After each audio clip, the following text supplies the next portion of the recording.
Hello guys အားလုံးမင်္ဂလာပါညီမမြန်မြန်ပါဒီနေ့မှာတော့ဗောနော်ညီမဗောနော်စပင်အယောင်လှလှလေးစုံလေးလေးကိုပြောင်းလာဖြစ်ပါတယ်အားလုံးမဆက်လိုက်အောင်ပစုံပွိုင်းဟောင်းလေးကိုတွားပါမယ်နော်ပါပွိုင်းကတော့နင်ဂျာအင်ဂျီလေးဖြစ်နေရပါမယ်နော်ပွိုင်းအခုနင်ဂျာအင်ဂျီလေးတက်လိုက်ပါမယ်နော်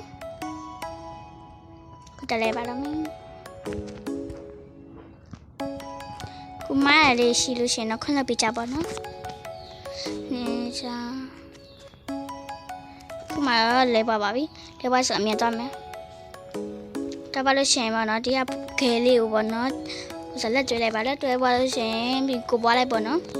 စပင်းနှစ်ချက်လုံးနီးနေရနည်းနည်းစင်ပါတယ်ဒါပေမဲ့အဲ့လိုတော့မဟုတ်ပါဘူးပြီးရင်ဟိုစားလက်လွတ်လိုက်ပေါ့နော်ပြီးရင်ဟိုခဲအတူကိုဟိုစကားပြောပြီးခြိလိုက်ပေါ့နော်ခြိပါလို့ရှင်ကိုပွားလွတ်လိုက်ပါကိုပွားပြောင်းလွတ်လိုက်ပေါ့နော်ပြောင်းလို့ရတယ်လက်လွတ်လိုက်ပေါ့နော်လက်လွတ်ပါလို့ရှင်အဲ့ခဲအတူကိုစကားပြောမှာပေါ့နော်စကားပြောပြီးတော့သူ့ရဲ့မျက်လုံးအရောင်ပြောင်းပါမယ်မှာပါနော်သူ့ရဲ့မျက်လုံးအရောင်ပြောင်းမယ်အစိမ်းရောင်လေးဖြစ်ပြောင်းလိုက်ပါမယ်နော်အဲ့လိုပြောင်းမလို့ရှိရင်အခုခဲကိုလုံးမှာပေါ့နော်ခဲကိုလုံးပါလို့ရှိရင်ခဲကညီမလို့ပြထားတဲ့ဟာလေးနေပြပါနော်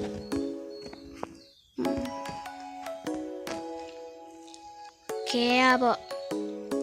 ခဲကဒီအကုနည်းနည်းဆွဲလိုက်ပါနော်အကုနည်းနည်းဆွဲပါလို့ရှိရင်ဂျာလေးနှိပ်လိုက်ပါ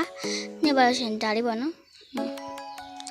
အဲ့လိုနှိပ်ပွားပါနှိပ်ပွားလို့ရှိရင်ဒီကဲအတူကတော့ပေါ့နော်အပန်းအောင်စပင်းလေးဖြစ်သွားပါမယ်အဲ့အပန်းအောင်စပင်းဖြစ်သွားပါပြီဖြစ်သွားလို့ရှိရင်သူ့ကိုစကားတစ်ခုပြောလိုက်ပေါ့နော်ခုပြောပွားဆိုရင်ပြီးလို့ရှိရင်ပေါ့နော်သူ့ကိုဟိုပေါ့နော်စပင်းအရောင်ဆိုးရဲ့ဥစ္စာလေးလုပ်လိုက်ပါအကြိုင်ပြီးလို့ရှိရင်ဒီကဟိုအပန်းနူးရောင်လေးလို့ဥစ္စာလေးနေလိုက်ပါသူ့စပင်းအဖြူရောင်ဖြစ်သွားပါလိမ့်မယ်ဖြူရောင်ဖြစ်သွားလို့ရှိရင်သူကလည်းပေါ့နော်အင်ဂျီလေးကိုပြောင်းလိုက်ပေးလိုက်ပါဒီပြောင်းပြီးလို့ရှိရင်သူ့ချိလိုက်ပေါ့နော်ချိသွားရင်ဘွားရင်ပြင်များပါမယ်ဘိုင်းပြောင်းမှဆိုရင်သူ့ပြန်ချီပါမယ်ပြန်ချီပိုင်းခဲကလက်တန်းနေပါပြီလက်တန်းလို့ရှိရင်ခဲကိုပြန်ပြောင်းပါမယ်ခဲပြောင်းမှဆိုရင်အမြင်သွားမယ်ပေါ့နော်အမြင်သွားပါမယ်တော့ပါလို့ရှိရင်ဘာအင်းဒီမှာမလဲရပါဘူးမင်္ဂလာဝတ်ဆောင်မပြန်လဲပါမယ်နော်အဲ့မင်္ဂလာဝတ်ဆောင်လဲပါဆိုရင်ဥစားဘွိုင်းဟောင်းပြန်သွားမှာပဲဘွိုင်းဟောင်းပြန်သွားသွားလို့ရှိရင်ဘွိုင်းအောင်ပြောင်းမယ်ဘွိုင်းပြောင်းသွားလို့ရှိရင်သူ့ကိုထပ်ပြီးတော့ဟိုပါဘောနော်လက်ဆွဲလိုက်ပါလက်ဆွဲပါလို့ရှိရင်ကိုပွားလိုက်ပါနော်ကိုပွားပါရင်ခဲကိုလက်လွတ်လိုက်ပါလက်လွတ်ပါရင်ခဲတူကိုဟိုလက်ပြီးလက်တွဲလိုက်ပါနော်ပြီးရင်ကိုပွားဖြောက်လိုက်ပါဖြောက်နည်းနည်းမရှင်းတာလေးဖြောက်ရရင် sorry ပါနော်ခဲခုပြီးရင်လက်လွတ်လိုက်ပါနော်လက်လွတ်ဆိုင်မလို့ပါဘူးရပါသေးတယ်ခဲပြီးသွားလို့ရှိရင်ခဲကိုပြန်ပြောင်းပါမယ်ခဲကိုပြောင်းမလို့ရှိရင်ညီမလှုပ်ထားပေးအောင်နှိပ်ပေးပါနော်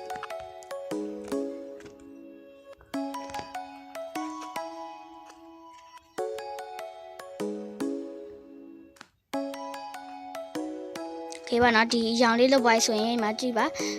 ကိုခဲအတူကလည်းအဲ့အရောင်တိုင်းပြန်ဖြစ်သွားပါပြီပြန်ချွားရဆိုရင်ပေါ့နော်နောက်တဲ့အရောင်ထပ်ဆိုပေးပါမယ်နောက်ထပ်ပေါ့နော်ကိုကြိုက်နေတဲ့အရောင်လေးကိုလုပ်ပေးလိုက်ပါပြီးရင်အပြားဆိုတော့သူ့စပင်းလေးအပြောင်လေးဖြစ်ပါမယ်ညီမအပြောင်ကြိုက်တဲ့ဆိုအပြောင်လေးပဲလုပ်လိုက်ပါတော့မယ်အဲ့ရှင်သူ့ကိုပေါ့နော်လက်တော့ဟိုပေါ့နော်စကားပြလိုက်လက်မတွဲခင်စကားပြလိုက်ပါစကားပြပါလို့ရှင်သူ့ရဲ့အင်ဂျီလေးကိုပြောင်းပေးလိုက်ပေါ့နော်တူအင်းဒီပြောင်းမဆိုလက်တွဲလိုက်ပါခုလက်တွဲဘွားဟိုလက်တွဲမဟုတ်ဘူးမှားတော့ချိလိုက်ပါခုချီဝိုက်ဆိုရင်ဘွားပြန်ပြောင်းပါမယ်ခုဘွားပြန်ပြောင်းသွားရှင်ခဲကိုထက်ချီမယ်ပေါ့နော်ချီသွားလို့ရှင်ခဲကိုပြန်ပြောင်းပါမယ်ခဲပြန်ပြောင်းသွားရင်သူ့လက်လွတ်လိုက်ပေါ့နော်လက်လွတ်ပြီးတော့အမြန်သွားပါမယ်ဟိုခဲသူ့လိုမျိုးစပင်အရောင်လေးကဖြစ်သွားမှာမလို့အဆုံးထိကြည့်ပေးကြပါနော်ပေါ့နော်အဲ့လိုလိုက်ပါလောက်သွားလို့ရှင်ပေါ့နော်သူ့အတွက်အင်ဂျီမလဲအင်ဂျီလဲလိုက်ပေါ့နော်ပုံစံလဲလိုက်ပါဒီအင်ဂျီလဲလိုက်ပါမယ်ဒါလို့ရှိရင်တော့နော်စုနာကေအတူလိုမျိုးစပင်ရောင်လေးဖြစ်သွားပါပြီနော်အဲ့မှာchannel တက်ဆိုရင်ညီမ channel လေး like subscribe လုပ်ထားပေးကြပါနော်ပြီးလို့ရှိရင်ပေါ့နော်ဒီအရောင်တော့ဒီမျိုးထပ်ပြောင်းလို့မရတော့ပါဘူးနော်ဒီအရောင်တရားလေးပါအဲ့မှာတတ